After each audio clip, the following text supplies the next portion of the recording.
Arnold and I would like to welcome you back to the channel. I'm Mr. Sensible, and this is Arnold, Slayer of Flirts. Today we're going to be looking again at Level Earth Observer, and more faffing around with cranes. But before we do, my wonderful sponsors. Thanks to my amazing and supportive patrons, including new patrons Andrew Smith, Chris Kelling, David Cooley, Gary Tompkins, John Bunker, Poison Toad, Sisyphus and Touchpad.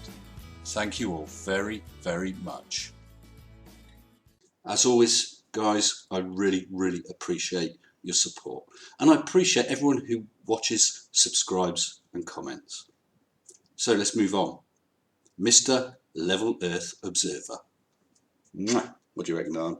They don't like it one bit. No, Level, we don't like it. Not one little bit. But you do keep trying. And that's exactly why I done those videos recently. The mass attracting mass and the tower crane with gravity. Because I knew it would piss them off.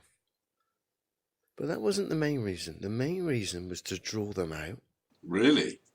Well, you've just gone and drawn me out. So what are you going to do now? And to see what they came back with. Because I know what they're going to come back with. Evidence, perhaps? Not one single bit of practicality. Mathematical stories. And plenty of contradictions. Are you sure they're contradictions? Or do you think perhaps, just maybe, you're not understanding things? Is that a possibility? These people will be quite happily go around in circles, denying reality, parroting stories, mathematical equations, but have nothing to back it that is real world. No practicality. Oh, I think perhaps we can come back with something practical. And that's why I did those videos. To draw these people out, the ones that were foolish enough to take the bait. And then in doing so, they highlight themselves and the globe fantasy they push. It has nothing. So, Mr. Level Earth Observer, crane operative extraordinaire, go ahead and smash the globe, turn the world on its head, destroy science, destroy physics. Come on, let's go for it.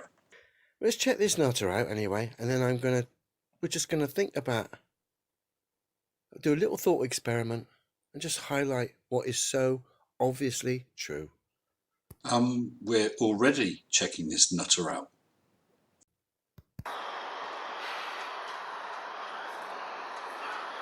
Oh my God!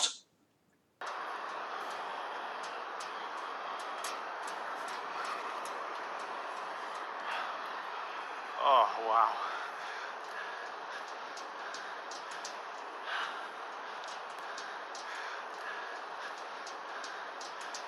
Well, Level, at least you have the sense to sit inside the bloody crane. This is incredible. There's the sun. It's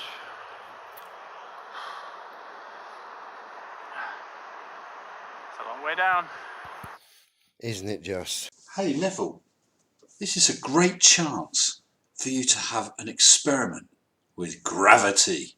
Now let's just think about this for a moment now. This gigantic tower crane. Loads of rope, hundreds of feet of rope there going down with a pendulum on the end of it. Well, it's not a pendulum, is it though? If you swung the crane from side to side, your weight would start swinging, the hook. But as it is, it's just going up and down. Not a pendulum. Now let's apply, I don't know where this is. Let's say where this is, I don't know, 800 mile an hour spin. We won't go full Monty 1000. Let's say this crane's got 800 mile an hour spin from its right to the left based on its location. Really, Level? You're going to go there again? Forget your 800. Let's say he's bang on the equator and that crane on the surface is rotating at 1,000 miles an hour. Now, do you honestly think that this crane, with that much height, that much rope, could be subjected to a force of 800 miles an hour, i.e. it's on the surface of a ball that's spinning in one direction 800 miles an hour? We'll forget about the other speeds. If that crane is bang on the equator, the Earth rotating, so in a Flurf's mind you're moving at 1,000 miles an hour, do you know how much force that crane is being subjected to? Nothing. Zilch. Nada. Nil. Everything. The crane, rope, hook, the crane operator, the idiot climbing on the end of the crane, they're all going at exactly the same speed. There's no acceleration and no deceleration, so nothing to make things swing. Here's a quick look at someone pouring a Coke in a plane at 25,000 feet. I'm not sure of the speed, but say 500 miles an hour. They seem to be able to do it okay.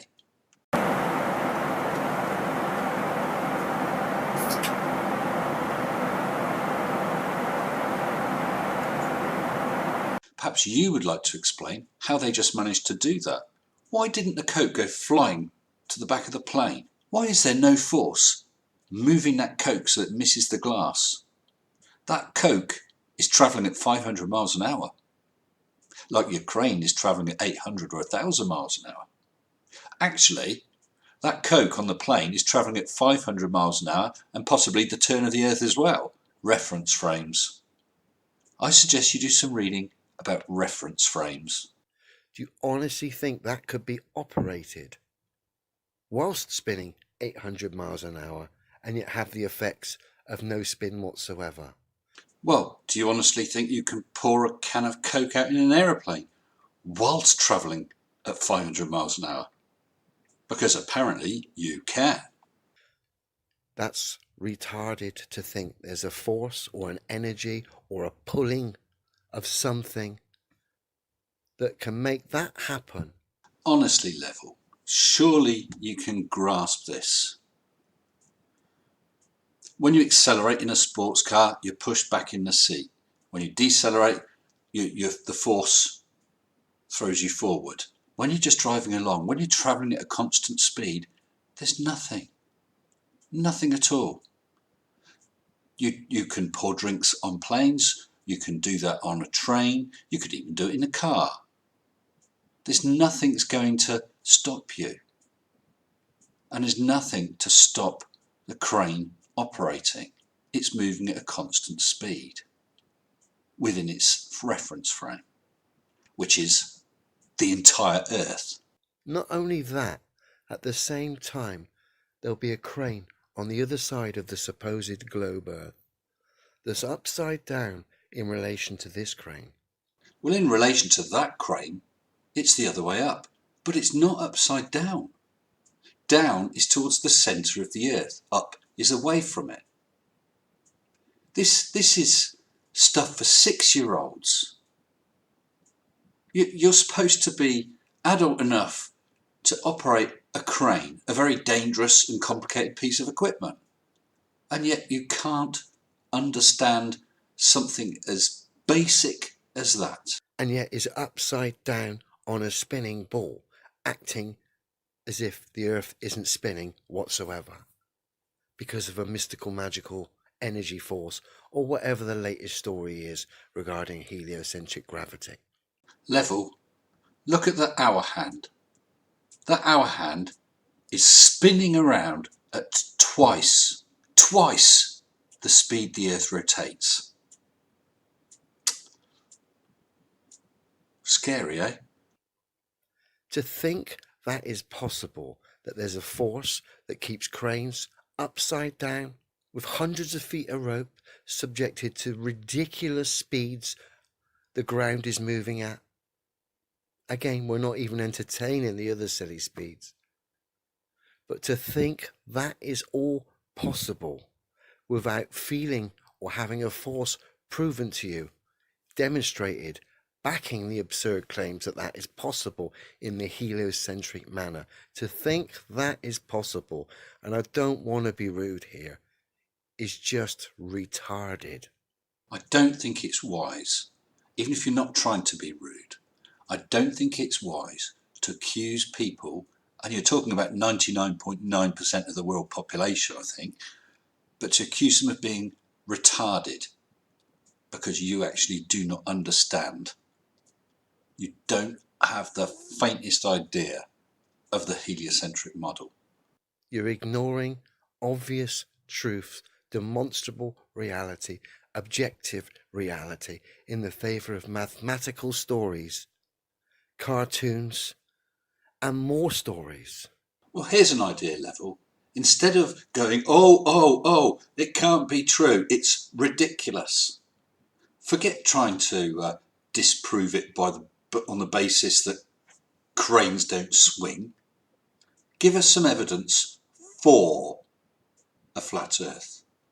Explain how the stars rotate, the sun moves, the moon moves, how sunsets occur, the seasons, and a million and one other things. Give us some evidence for that, and you could destroy the heliocentric model. Instead of just saying, oh my, it sounds complicated, it's ridiculous. I think someone else is being ridiculous, really. I can assure you, attempting to drive a machine like this with that much rope on a spinning ball is impossible. You don't give up, do you? I will grant you that operating your high crane on a spinning ball where it stops, changes direction, perhaps reverses, accelerates again, yeah, that would be impossible, but it doesn't. To have a force that was so strong to make that possible, you would feel it. Common sense. Anyone with any common sense or anyone who can apply any kind of logic will see that. So I don't care about the storytellers. I don't care about the Jackanory crew.